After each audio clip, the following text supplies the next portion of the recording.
తెలంగాణ జిల్లాలో సుమారు 5 లక్షల ఎకరాలకు పైగా సాగు చేయబడుతున్న నూనె గింజ పంట సోయా. నూనె కోసమే కాక పప్పు దినుసుగాను ఉపయోగపడుతోంది.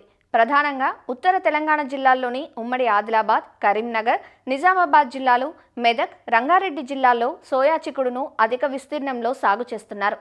సోయా సాగులో రైతులు ఎదుర్కొంటున్న ప్రధాన సమస్య నాణ్యమైన విత్తన లభ్యత లేకపోవటం, మొలక శాతం తగ్గటం.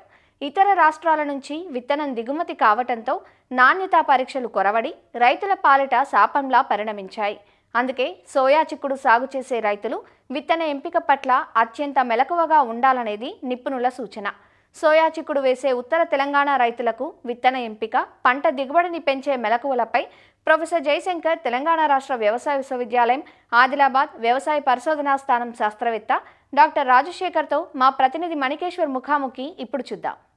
తెలంగాణలో ప్రధానంగా ఉత్తర తెలంగాణలో పత్తి తర్వాత సోయా వేసుకోవడం అత్యంత ప్రామాణికంగా అనిపిస్తుంది. గత కొన్ని సంవత్సరాలు కూడా సోయా కొంత రైతుకు దిగుబడి ఇస్తుందనే ఆశ కూడా అనిపిస్తుంది. కానీ విత్తన ఎంపిక దశలో చాలా సందర్భాల్లో ఇబ్బంది తలెత్తుతుంది, నష్టపోతున్న సందర్భాలు ఉన్నాయి. అంటే ఈ విత్తన దశలో ఎలాంటి జాగ్రత్త తీసుకోవాలి, ఎలాంటి విత్తనాలు వాడాలి, ఒక శాస్త్రవేత్తగా ఏం చెప్తారు? ఉత్తర తెలంగాణ మండలంలోని ఆదిలాబాద్, నిజామాబాద్ జిల్లాలలో ఎక్కువగా రైతులు సాగు చేస్తూ ఉంటారు. గత 4-5 సంవత్సరాలుగా ముఖ్యంగా యాజమాన్య పద్ధతుల లోపాల వల్ల కొంత దిగుబడులు అనేటివి తగ్గుతూ వస్తున్నాయి. ఈ సోయాబీన్ పంటను విత్తుకోవడానికి 60 నుంచి 70 మిల్లీమీటర్ల వర్షపాతం అవసరము. జూలై 10 వరకు కూడా విత్తుకునే అవకాశం ఉంది కాబట్టి రైతులు ఆందోళన చెందకుండా మరి వర్షాలు పడ్డాకనే విత్తుకోవాలి. అప్పటి వరకు ఈ యొక్క విత్తన మొలక శాతాన్ని కూడా ఒక 100 విత్తనాలు, అదేవిధంగా ట్రే పద్ధతిలో, తర్వాత పేపర్ టవల్ పద్ధతిలో ఈ విత్తన మొలక శాతాన్ని ముందుగానే గమనించుకున్నట్లయితే తర్వాత పంట పెరిగినాక ఎటువంటి ఇబ్బందులు గురికాకుండా చేసుకోవచ్చు. యాజమాన్య పద్ధతుల లోపం వల్ల సుమారుగా 20 నుంచి 30% వరకు దిగుబడులు తగ్గుతూ ఉన్నాయి. విత్తన శుద్ధి అనేది చాలా వరకు చేస్తలేరు. ఇమిడాక్లోప్రిడ్ అనే మందుని 1.5 మిల్లీలీటరు కేజీ విత్తనానికి కలుపుకొని విత్తుకున్నట్లయితే ముఖ్యంగా సోయాబీన్లో ఆశించే కాండపు ఈగ, కాండపు తొలుచు పురుగుని, అదేవిధంగా రసం పీల్చే పురుగుని నివారించుకోవచ్చు. ఇకపోతే మరి కొంత ఆలస్యమైన వర్షాలు కురవకున్నా కూడా, భూమిలో తేమ లేకున్నా కూడా కొంత శిలీంధ్రాల ద్వారా మొలక శాతం కూడా దెబ్బతింటూ ఉంది. దానికి గాను ఈ యొక్క తెగుళ్ళ మందుల్ని కూడా ముఖ్యంగా ఈ ఫెన్ఫ్లూప్లెన్ ప్లస్ ట్రైఫ్లూఆక్సిస్ట్రోబిన్ అనే మందు మార్కెట్లో ఎవర్ గోల్డ్ రూపంలో దొరుకుతుంది. సో అది 1 మిల్లీలీటరు కేజీ విత్తనానికి కలుపుకొని విత్తుకోవాలి. అది లేదు అంటే పైరాక్లోస్ట్రోబిన్ ప్లస్ థయోఫినేట్ మిథైల్ జెల్లరో రూపంలో దొరుకుతుంది. అది కూడా 1.5 మిల్లీలీటరు కేజీ విత్తనానికి కలుపుకొని విత్తుకున్నట్టయితే ఆకుమచ్చ తెగులు కానీ, కాయకుళ్ళు కానీ, వేరుకుళ్ళు కానీ, ఎండు తెగులు కానీ ఆశించకుండా మనం నివారించుకోవచ్చు. ఎరువుల విషయానికి వస్తే నత్రజనిని తగ్గించే విధంగా మనకు రైజోబియం బ్యాక్టీరియా కల్చర్ని కూడా 8 కేజీల విత్తనానికి 200 గ్రాముల చొప్పున కలుపుకున్నట్లయితే ఈ జీవన ఎరువు, అదేవిధంగా నత్రజని ఆదాయాన్ని కూడా చేసుకోవచ్చు. సోయా పంట పండించడం వల్ల రైతుకు కలిసి వచ్చే అంశం ఏంటి? సోయా పంట ప్రాధాన్యత ఏంటి?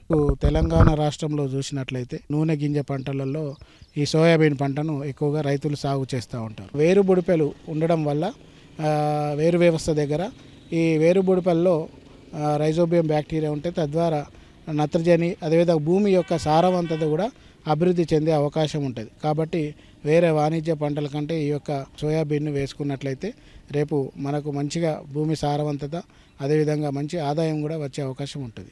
పత్తిలో చూసుకుంటే వివిధ రకాలమైన వంగడాలు అందుబాటులో ఉన్నాయి. అందులో BT3, BT రకం అలాగని చెప్పి కీటకనాశులు, అదే అట్లాగే పురుగుల నుంచి రక్షించుకునేట్టుగా ఉన్నాయి. దానికి అనుగుణంగా సోయాలో అలాంటి పరిస్థితి ఏం లేదంటారా? పత్తిలో హైబ్రిడ్లు అనేటివి BT రకానికి చెందినవి, అది బయోటెక్నాలజీ ద్వారా రూపొందించినది. కానీ దీంట్లో హైబ్రిడ్లు అనేది చేయరాదు. ఎందుకంటే ఇది సెల్ఫ్ పాలినేషన్ సంబంధించింది, స్వపరాగ సంపర్కం. పరపరాగ సంపర్కం సంబంధించిన వాటిల్లో హైబ్రిడ్లు ఉత్పత్తి చేయవచ్చు. కానీ దీంట్లో సాధ్యం కాదు కాబట్టి పత్తిలాగా హైబ్రిడ్లు అనేవి చేయరాదు. అయినా కూడా స్వపరాగ సంపర్కం ఉన్న పంట అయినా కూడా కొన్ని యాజమాన్య పంట పద్ధతులు పాటిస్తే మంచి దిగుబడి వచ్చే అవకాశాలు ఉంటాయి. పత్తికైతే ఎర్ర నేల, నల్ల రేగడి నేలకు అనుగుణంగా ఒక విత్తనాలు, దానికి అనుగుణంగా పాపులేషన్ పద్ధతి అని చెప్పి వరుసల మధ్య వరుసలు గట్టుకోవడం అనే దాని మీద ఇలాంటి కొన్ని శాస్త్రీయమైన నిబంధనల ద్వారా అధిక దిగుబడి సాధించవచ్చనే అవకాశం ఉందని చెప్పే మాట ఆ శాస్త్రవేత్తల నుంచి కూడా వినిపిస్తుంది. ఇలాంటి విధానపరమైన సస్యరక్ష పద్ధతులు సోయా పంటలు కూడా ఏమైనా ఉన్నాయా? అంటే పత్తి పంట అనేది వేరు వ్యవస్థ సుమారుగా 2 ఫీట్ల వరకు పోయే అవకాశం ఉంటుంది. మరి కొంత వర్షము పడని సందర్భాల్లో కూడా భూమి నుంచి పోషకాలు తీసుకొని అది మొక్క పెరుగుదలకు ఉపయోగపడుతుంది కాబట్టి అది సర్వైవ్ అయ్యే అవకాశం ఉంటుంది. కానీ సోయాబీన్లో అలా కాదు. కాబట్టి ముఖ్యంగా నల్లరేగడి భూములలోనే కొంత నీటి సౌకర్యం ఉన్న భూములలోనే వేసుకోవాల్సిన అవసరం ఉంటుంది.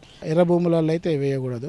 ఎకరానికి విత్తనం చూసుకున్నట్లయితే 25 నుంచి 30 కిలోల విత్తనం అయితే సరిపోతుంది. సుమారు ఎకరానికి 1,20,000 మొక్కలు ఉండేటట్లు చూసుకోవాలి. మొలక శాతాన్ని కూడా గమనించుకోవాలి. ప్రధానమైన చీడపీడలలో ఈ కాండపు తొలుచు పురుగు, కాండపీగ ఎక్కువగా నష్టపరుస్తూ ఉంటుంది. సో దానికి గాను విత్తన శుద్ధి ఖచ్చితంగా తూచే తప్పకుండా చేయాలి. ముందస్తుగానే 15 రోజుల తర్వాత ఈ కార్బోఫిరాన్ 3G గుళికలు ఎకరానికి 8 కిలోల చొప్పున వేసుకోవాలి. కాండపు తొలుచు పురుగు నివారణకి బీటాసైఫ్రుతిన్ ప్లస్ ఇమిడాక్లోప్రిడ్ అనే మందుని 0.7 మిల్లీలీటర్ లీటర్ నీటికి కలుపుకోవాలి. అదే కాండపు ఈగ నివారణకి క్లోరాంతినిప్రోల్ అనే మందు 0.3 మిల్లీలీటర్ లీటర్ నీటికి కలుపుకొని పిచికారీ చేసుకోవాలి ముందు 30 రోజుల లోపలే. సో విత్తన శుద్ధి, కార్బోఫ్రాన్ 3G గుళికలు, తర్వాత ఈ 2 స్ప్రేలు చేసినట్లయితే 30 రోజుల్లోపే ఈ యొక్క 20 నుంచి 30% నష్టపరిచే ఈ 2 పురుగులను ముందుగానే నివారించుకునే అవకాశం ఉంటుంది. తొలకరి పలకరించింది. ఖరీఫ్ సీజన్ ముమ్మరంగా సాగుతుంది.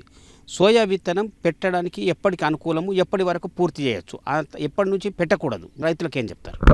ఈ జూన్ 13 నుంచి కానీ 15 నుంచి కానీ జూలై 10 వరకు పెట్టుకోవాలి. జూలై 10 తర్వాత పెట్టుకున్నట్లయితే ఆ యొక్క పూత దశ కానీ కాయ దశ కానీ మరి ఉష్ణోగ్రతలకు కోయిన్సైడ్ అవుతూ ఉంటాయి. అంటే 35 డిగ్రీల సెంటిగ్రేడ్ కంటే ఎక్కువ ఉన్నట్లయితే పూత రాలిపోవడము, కాయ తయారైపోవడం ఇవన్నీ సమస్యలు వస్తూ ఉంటాయి. కాబట్టి సో ఆ కట్ ఆఫ్ డేట్ లోపలే వేసుకున్నట్లయితే మరి మంచి దిగుబడి వచ్చే అవకాశం ఉంటుంది. కందిని అంతర పంటగా వేసుకోవచ్చు. సోయా పంట సాగును మెలకువలు పాటిస్తూ సస్యరక్షణ పద్ధతులు చేపడితే ఆ రైతుకు కొంత ఖర్చు తగ్గుతుంది, ఆదాయం పెరుగుతుందనే సూచన వినిపిస్తుంది. కెమెరామెన్ కిరణ్తో మణికేశ్వర్, ఈటీవీ న్యూస్, ఆదిలాబాద్.